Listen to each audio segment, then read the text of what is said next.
Hey guys, this is Varsha and welcome to VSP classes. आज हिंदी के इस सेशन में हम बात करने वाले हैं प्रत्यय की। अभी हमने उपसर्ग के बारे में पढ़ा था पिछले वीडियो में। वो क्या, उपसर्ग के बारे में हमने क्या पढ़ा था कि वो शब्दों के पहले लगता है, ठीक है। लेकिन प्रत्यय जो है वो उपसर्ग के ठीक उल्टा है, उसके ठीक विपरीत है। तो ये कब लगता है? ये शब्दों के अंत में लगता है। क्लियर? तो आज हम इस सेशन में बात करने वाले हैं कि प्रत्यय को समझने का सबसे बेहतर तरीका जो हो सकता है।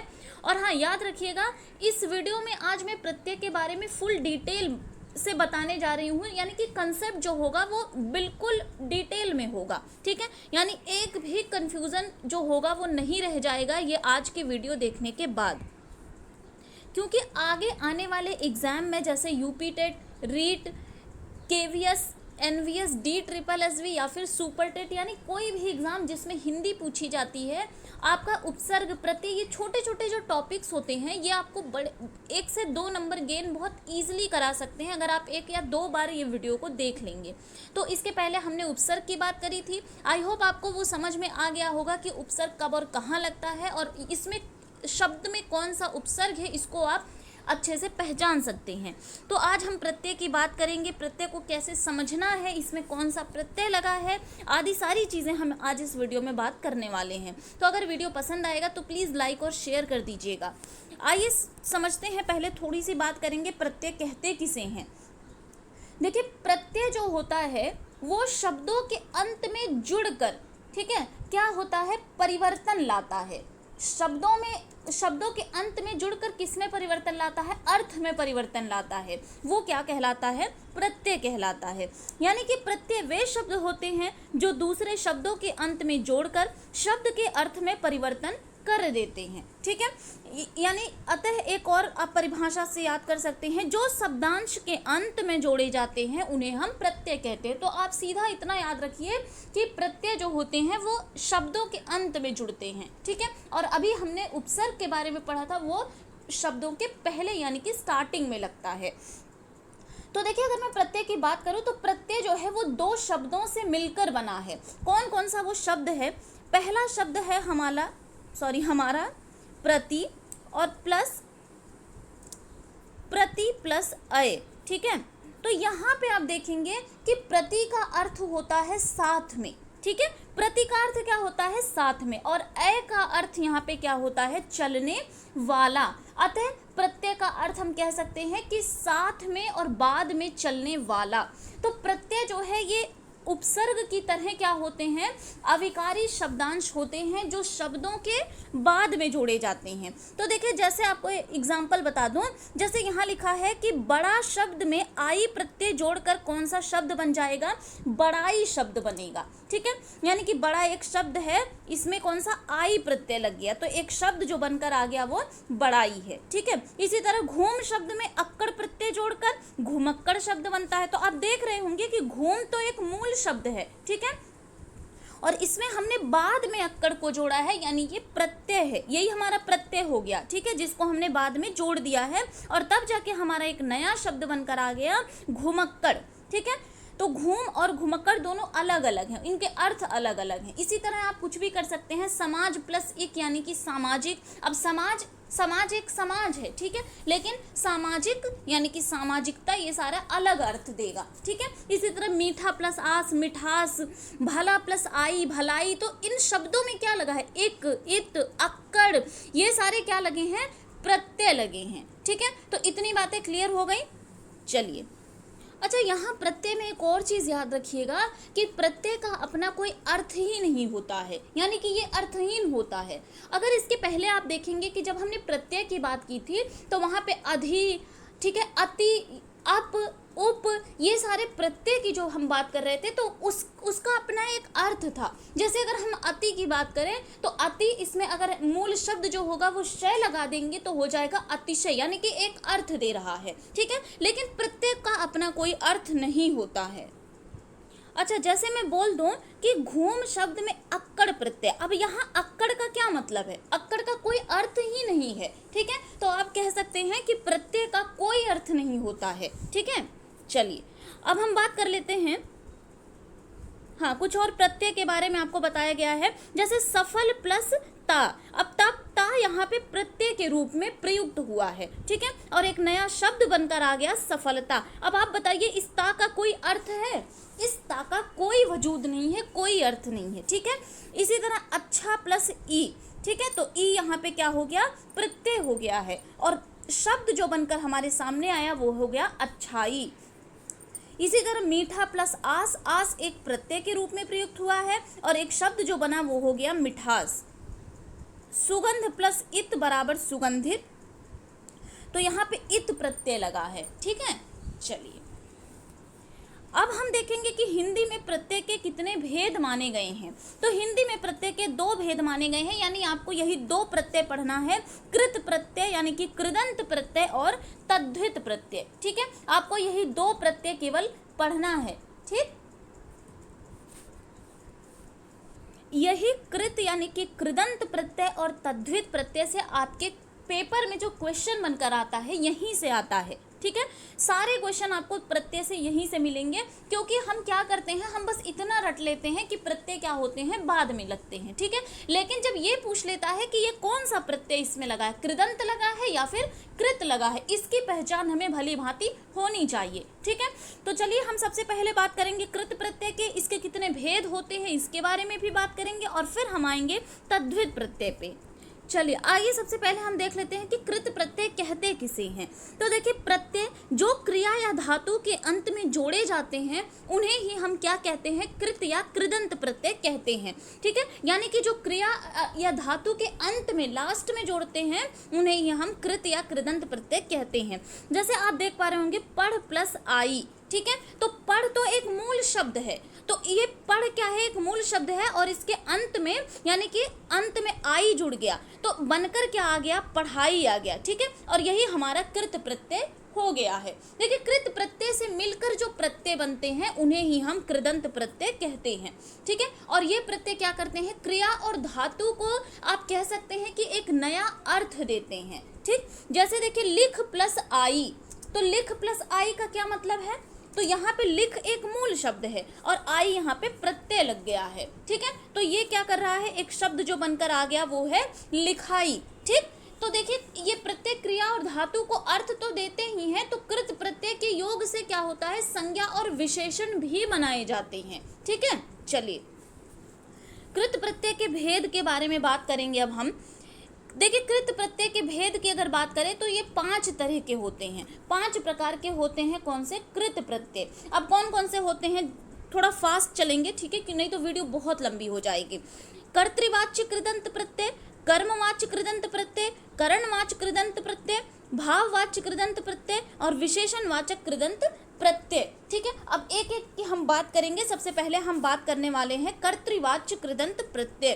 तो जैसा कि आपको देखिए शब्दों से आपको अर्थ का बोध हो जा रहा होगा कि कर्तृ मतलब क्या होता है, कर्ता, यानी कर्ता का बोध कराने वाला जो प्रत्यय होता है उसे ही हम कर्तृवाच्य कृदंत प्रत्यय कहते हैं। सिर्फ सिंपल भाषा में आप समझिए कि जिस शब्द से किसी के कार्य को करने का पता चलता है उसे ही हम क्या कहते हैं, कर्तृवाच्य कृदंत प्रत्यय कहते हैं, ठीक है। वे प्रत्यय जो धातुओं के अंत में जुड़कर शब्दों का निर्माण करते हैं उन्हें हम कर्तृवाच्य, यानी आप समझ जाइए कि जैसे कर्ता का जहाँ पे बोध कराया जाए वही कृतवाच्य कृदंत प्रत्यय, कर्तृवाच्य कृदंत प्रत्यय है। जैसे देखिए यहाँ पे एक शब्द है अक्कड़। अब अक्कड़ से क्या क्या बन सकता है, भुलक्कड़, पियक्कड़, घुमक्कड़। तो ये जो सारे शब्द आपको दिख रहे हैं इसमें कर्ता जो है छुपा हुआ है। अब भुलक्कड़, पियक्कड़, घुमक्कड़ को ही आप देख लीजिए कि घुमक्कड़ कौन, तो हम किसी एक व्यक्ति की तरफ इशारा करते हैं कि हाँ ये भुलक्कड़, ठीक है। तो यहाँ आपको पूछ लिया जाएगा कि अक्कड़ प्रत्यय जो है किसमें लगा है, तो आप बताएंगे भुलक्कड़ में भी अक्कड़ लगा है, पियक्कड़ में भी और घुमक्कड़ में भी। इसी तरह आलू, आलू एक प्रत्यय है, याद रखिएगा। इससे हमारा जो शब्द बनेगा वो होगा झगड़ालू, दयालु, कृपालु। अब दयालु कौन होगा, दयालु एक कर्ता ही तो है, तो कर्ता यहाँ पर छुपा हुआ है। तो आपको पता चल गया कि ये कौन सा शब्द है, कर्तृवाच्य कृदंत प्रत्यय इसमें लगा हुआ है, ठीक है, ठीक है। यानी कि कृदंत प्रत्यय, कृदंत प्रत्यय और तद्धित प्रत्यय की अगर हम बात करें तो ये कृदंत प्रत्यय का उदाहरण है, क्योंकि इसमें कर्ता छिपा हुआ है। ठीक है, जैसे देखिए ता प्रत्यय है, ता प्रत्यय में श्रोता, अब श्रोता कौन है, श्रोता कोई सुनने वाला ही होगा। ठीक है, यानी कि वक्ता कौन है, बोलने वाला ही होगा, तो जो बोल रहा है वही हमारा क्या हो गया, कर्ता हो गया। ठीक, दाता देने वाला, ज्ञाता जिसको हर चीज का ज्ञान हो। हार प्रत्यय है, हार प्रत्यय से कौन कौन सा शब्द बनेगा, पालनहार, तारणहार, होनहार। ठीक है, तो ये कुछ बात हो गई कर्तृवाच्य कृदंत प्रत्यय की। ठीक, आगे हम बात करेंगे कर्मवाच्य कृदंत प्रत्यय। अब कर्मवाच्य, वहां हमने कर्ता का बोध किया था, अब कर्म का बोध कराने वाले प्रत्यय जो होते हैं वो कर्मवाच्य कृत प्रत्यय कहलाते हैं। जैसे जिस प्रत्यय से बनने वाले शब्दों से किसी कर्म का पता चलता है उसे हम कर्मवाचक कृदंत प्रत्यय कहते हैं। जैसे क्या हो गया, जैसे देखिए नी प्रत्यय लगा है, तो नी का क्या, नी प्रत्यय से कौन कौन सा शब्द बन गया, कहानी, चटनी। ठीक है, फिर उसके बाद है ना प्रत्यय, ना से हो गया गाना, ओढ़ना, सोना, और औना प्रत्यय से हो गया बिछौना और खिलौना। अब यहाँ कर्म पता कैसे चलेगा ये देख लेते हैं। जैसे एक शब्द यहाँ पे है ओढ़ना, अब ओढ़ना अगर हमने बोल दिया कि ओढ़ना, तो यहाँ पे एक कर्म छुपा हुआ है, यानी किसको ओढ़ना। ठीक है, तो भाई बिस्तर को ओढ़ना, चद्दर को ओढ़ना। ठीक है, तो यहाँ पे एक कर्म आपका छुपा हुआ है। ठीक, तो ये हो गया कर्मवाचक कृदंत प्रत्यय। नेक्स्ट है आपका करणवाचक कृदंत प्रत्यय। करण यानी कि साधन, तो एक तरीके से कह सकते हैं कि साधन का बोध कराने वाला जो प्रत्यय होता है उसे ही हम करणवाचक प्रत्यय कहते हैं। ठीक है, यानी वे प्रत्यय जो धातुओं के अंत में जुड़कर कर्म के साधन का, ध्यान दीजिएगा, कर्म के साधन का बोध कराने वाले शब्दों का निर्माण करते हैं, उन्हें हम करणवाचक कृदंत प्रत्यय कहते हैं। अब देखिए यहाँ पे आ प्रत्यय लगा है, आ से आपका क्या बन जाएगा, मेला, पूजा, झूला। ठीक है, और फिर नी है, नी प्रत्यय से लेखनी, छलनी, ओढ़नी, ये सारे शब्द बन जाएंगे। और ई प्रत्यय से आपका भारी, धुलाई और फांसी, ये सारे शब्द जो है वो करणवाचक कृदंत प्रत्यय के अंतर्गत आते हैं। आगे हम बात करेंगे भाववाचक कृदंत प्रत्यय। अब भाववाचक यानी कि क्रिया के व्यापार या भाव का बोध कराने वाला जो प्रत्यय होता है उसे ही हम भाववाचक कृत प्रत्यय कहते हैं। यानी वे प्रत्यय जो धातुओं के अंत में जुड़कर भाववाचक संज्ञा शब्दों का निर्माण करते हैं उन्हें हम भाववाचक कृदंत प्रत्यय कहते हैं। जैसे आई प्रत्यय लिखा है, आई से क्या हो जाएगा, पढ़ाई, लिखाई, चढ़ाई या फिर कटाई। ठीक है, आवा प्रत्यय लगा है, यहाँ पछतावा, बुलावा। अब पछतावा क्या है, पछतावे के अंदर एक भाव आपका छुपा हुआ है। ठीक है, दिखावे के अंदर एक भाव छिपा है। इसी तरह आवट, अब घबराहट हो रही है तो घबराहट में क्या होता है, एक भाव छुपा है। ठीक है, टकराहट, गुर्राहट और चिल्लाहट, तो ये हो गया भाववाचक कृदंत प्रत्यय। ठीक है, यानी कि भाववाचक जो कृत प्रत्यय होते हैं जो क्रिया से भाववाचक संज्ञाओं का निर्माण करते हैं उन्हें ही हम क्या कहते हैं, भाववाचक कृदंत प्रत्यय। नेक्स्ट हम बात करेंगे, लास्ट है विशेषणवाचक कृदंत प्रत्यय। विशेषणवाचक यानी कि शब्द जो किसी धातु के अंत में जुड़कर विशेषणवाचक शब्दों का निर्माण करते हैं उसे हम विशेषणवाचक कृदंत प्रत्यय कहते हैं। जैसे एक प्रत्यय है यहाँ पे इत। ठीक है, इत प्रत्यय है, क्या है, इससे शब्द जो बनेगा वो होगा चिंतित, लिखित, कथित। ठीक है, अनीय प्रत्यय है, अनीय से क्या बन जाएगा, पठनीय, करणीय, अभिनंदनीय। ठीक है, तो ये हो गया विशेषणवाचक कृदंत प्रत्यय। तो ये कुछ बात हो गई कृदंत प्रत्यय की। ठीक, अभी हमने कृदंत यानी कि जो क्रिया में प्रयुक्त होता है, क्रिया और धातु में प्रयुक्त होता है उसके बारे में पढ़ा। अब हम बात करेंगे तद्धित प्रत्यय। दो प्रत्यय हमने बताया था आपको, कृत या कृदंत प्रत्यय या फिर तद्धित प्रत्यय। तो कृदंत प्रत्यय पूर्ण हो गया, अब हम तद्धित प्रत्यय पे बात करेंगे। अब तद्धित प्रत्यय कहाँ लगता है, संज्ञा, सर्वनाम और विशेषण के अंत में लगने वाले प्रत्यय को ही क्या कहते हैं, तद्धित प्रत्यय कहा जाता है। ठीक है, और उनके मेल से बने शब्द जो होते हैं उनको क्या कहते हैं, तद्धितांत कहते हैं। यानी आप कह सकते हैं कि धातुओं को छोड़कर जो अन्य शब्दों में लगने वाले प्रत्यय होते हैं उन्हें ही हम तद्धित प्रत्यय कहते हैं। ठीक है, यानी ये किसके किस में लगता है, संज्ञा में, सर्वनाम में या फिर विशेषण में। अब संज्ञा यानी कि किसी व्यक्ति, वस्तु, स्थान का जो नाम होता है उसको ही हम क्या कहते हैं, संज्ञा कहते हैं। अब सर्वनाम यानी कि जो संज्ञा के स्थान पर प्रयुक्त होने वाला नाम है वो ही सर्वनाम है। और विशेषण यानी इन दोनों की जो विशेषता बताता है उसको हम क्या कहते हैं, विशेषण कहते हैं। तो यानी इन तीनों के अंत में लगने वाले प्रत्यय को ही हम क्या कहेंगे, तद्धित प्रत्यय कहेंगे। ठीक है, जैसे आइए एग्जाम्पल देखते हैं। यहाँ एक मूल शब्द है मानव, और इसमें जब ता प्रत्यय लगा है तो ये मानवता बन गया है। ठीक है, तो मानवता क्या है, एक विशेषता है, यानी कि एक विशेषण के रूप में ये प्रयुक्त हुआ है। उसी तरह एक मूल शब्द है और ता प्रत्यय लगा है तो ये कौन सा शब्द बन गया, एकता। अच्छा मूल शब्द है और आई प्रत्यय लग गया है तो यहाँ हो गया अच्छाई। और मम जो है वो एक मूल शब्द के रूप में आया है और यहाँ पे अगर हम ता प्रत्यय लगा देंगे तो ये कौन सा शब्द बन जाएगा, ममता।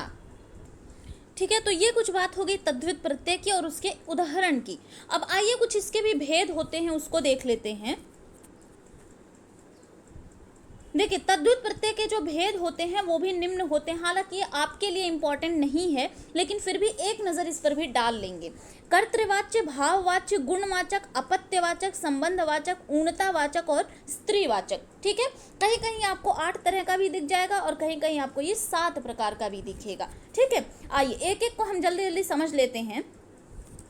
कर्तृवाच्य में क्या होता है, वही जो अभी आपने पीछे पढ़ा था, लेकिन वहाँ पे क्या था कि वहाँ पे क्रिया या धातु में प्रत्यय लगता था, लेकिन यहाँ पे संज्ञा या सर्वनाम या विशेषण शब्दों के अंत में जुड़कर कर्तावाचक शब्दों का जो निर्माण करता है उसे हम कर्तृवाच्य तद्धित प्रत्यय कहते हैं।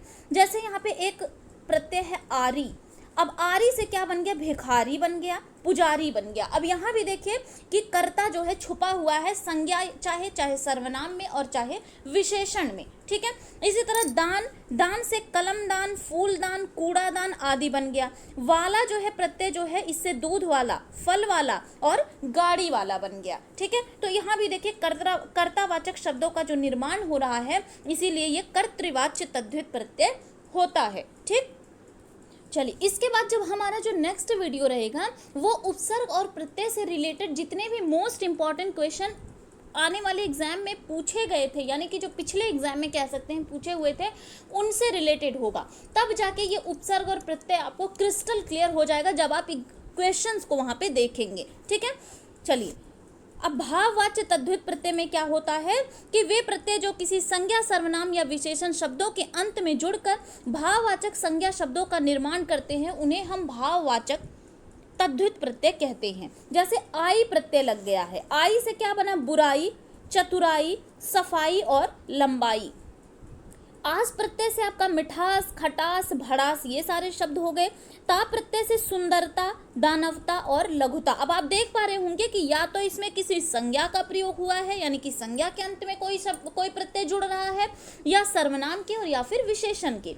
इमा से कालिमा बन गया, लालिमा हो गया, मधुरिमा हो गया और पूर्णिमा हो गया। ठीक है, तो कुछ ना कुछ भाव छिपा हुआ है, तो संज्ञा, सर्वनाम और विशेषण के अंत में ये कौन सा भाववाचक कुछ संज्ञा शब्दों का प्रयोग हो जा रहा है। ठीक है, नेक्स्ट है गुणवाचक तद्धित प्रत्यय। वे प्रत्यय जो संज्ञा, सर्वनाम, विशेषण शब्दों के अंत में जुड़कर किसी व्यक्ति के गुणों का बोध कराने वाले शब्दों का निर्माण करता है उसे हम गुणवाचक तद्धित प्रत्यय कहते हैं। ठीक है, इसमें देखिए प्रत्यय है आलू। ठीक है, आलू से आपका क्या बन गया, दयालु। अब दयालु जो है कोई व्यक्ति बहुत दयालु है तो ये उसके अंदर का एक गुण है। ठीक है, और हम पढ़ रहे हैं गुणवाचक तद्धित प्रत्यय। इसी तरह कृपालु, श्रद्धालु, ईर्ष्यालु। भाई ईर्ष्या भी तो एक गुण के रूप में ही है, कोई व्यक्ति बहुत ईर्ष्यालु होता है। ठीक है, हरा में हो गया इकहरा, सुनहरा, तिहरा और दुहरा। और आप प्रत्यय से भूखा, मैला, ठंडा और प्यासा। तो ये सारे क्या हैं, ये सारे गुणवाचक तद्धित प्रत्यय के रूप में प्रयुक्त हुए हैं। नेक्स्ट हम बात करेंगे अपत्यवाचक तद्धित प्रत्यय। अपत्यवाचक में क्या होता है कि इसमें संज्ञा, सर्वनाम और विशेषण के अंत में जुड़कर संतान बोधक शब्दों का निर्माण होता है। अपत्य यानी कि संतान बोधक शब्द। जैसे यहाँ पे ई प्रत्यय लगा है, ई से क्या हो गया आपका जानकी, मैथिली और द्रौपदी। ठीक है, तो ये सारे क्या हो गए, ये सारे अपत्यवाचक तद्धित प्रत्यय के रूप में प्रयुक्त हुए हैं। इसी तरह आयन से क्या हो गया, कात्यायन, वात्स्यायन और दंडायन। तो ये जितने भी हैं शब्द, ये अपत्यवाचक तद्धित प्रत्यय या संज्ञा सर्वनाम और विशेषण के अंत में इसमें प्रयुक्त हुए हैं। लास्ट हम देखेंगे, नहीं एक दो अभी और, ठीक है। संबंधवाचक तद्धित प्रत्यय यानी वे प्रत्यय जो संज्ञा सर्वनाम और विशेषण के शब्दों के अंत में जुड़कर संबंध बोधक शब्दों का निर्माण करते हैं, उन्हें हम क्या कहते हैं? संबंधवाचक तद्धित प्रत्यय कहते हैं। जैसे इक प्रत्यय है, इससे मानसिक, शारीरिक, जैविक और रासायनिक ये सारे शब्द बनते हैं। इसी तरह आल से क्या बना? ससुराल, घड़ियाल और कंगाल। इसी तरह ई से भारतीय, स्वर्गीय, आत्मीय। अब आप देख पा रहे होंगे कि यहाँ भी कुछ ना कुछ संबंध आपको दिख रहा होगा, ठीक है। तो ये संबंधवाचक तद्धित प्रत्यय हो गया। आगे हम बात करेंगे ऊनतावाचक तद्धित प्रत्यय, यानी कि ऐसे प्रत्यय जो संज्ञा सर्वनाम और विशेषण के अंत में जुड़कर लघुता बोधक शब्दों का निर्माण करते हैं, उन्हें हम ऊनतावाचक तद्धित प्रत्यय कहते हैं। अब लघुता बोधक कौन शब्द है ये बताना है आपको। देखिए ईया प्रत्यय से क्या, ये बहुत पूछा जाता है, ईया प्रत्यय से क्या बना है? आपका डिबिया हो गया, लुटिया हो गया, ठीक है। ये क्या है? ये ईया प्रत्यय से है। खटिया हो गया और चुटिया हो गया। ई प्रत्यय लग के कटोरी, टोकरी, चिमटी और नाली। जबकि ड़ा प्रत्यय से मुखड़ा, दुखड़ा, बछड़ा और टुकड़ा, ये सारे शब्द जो हैं ये डा प्रत्यय से मिलकर बने हुए हैं, ठीक है। तो ये ऊनतावाचक यानी कि लघुता बोधक शब्दों का प्रयोग ये करा रहे हैं।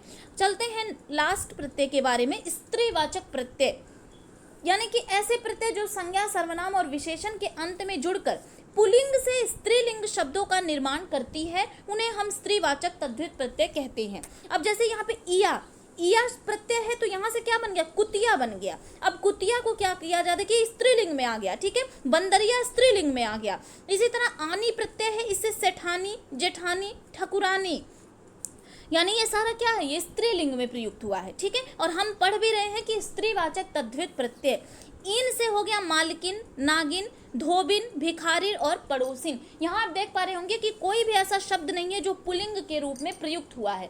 सारे शब्द जो है वो स्त्रीलिंग के रूप में प्रयुक्त हुए हैं, ठीक है। तो ये स्त्रीवाचक तद्धित प्रत्यय हो गया। क्लियर? तो आज हमने देखा कि हिंदी में जो प्रत्यय होते हैं वो दो तरह के होते हैं। एक होते हैं कृत या कृदंत प्रत्यय और दूसरा होता है तद्धित प्रत्यय। तो कृत या कृदंत प्रत्यय कहाँ लगता है? क्रिया और धातु में लगता है, जबकि तद्धित प्रत्यय संज्ञा सर्वनाम और विशेषण के अंत में जाकर जुड़ जाता है, ठीक है। अब हम नेक्स्ट वीडियो में जब क्वेश्चन को देखेंगे तो सारा आज का जो कंसेप्ट है वो क्रिस्टल क्लियर हो जाएगा, ठीक है। और अगर आपको वीडियो पसंद आया होगा तो लाइक और शेयर कर दीजिएगा, चैनल को सब्सक्राइब कर दीजिए, बेल आइकन को प्रेस कर लीजिए ताकि लेटेस्ट नोटिफिकेशन आपको मिलती रहे। Thank you.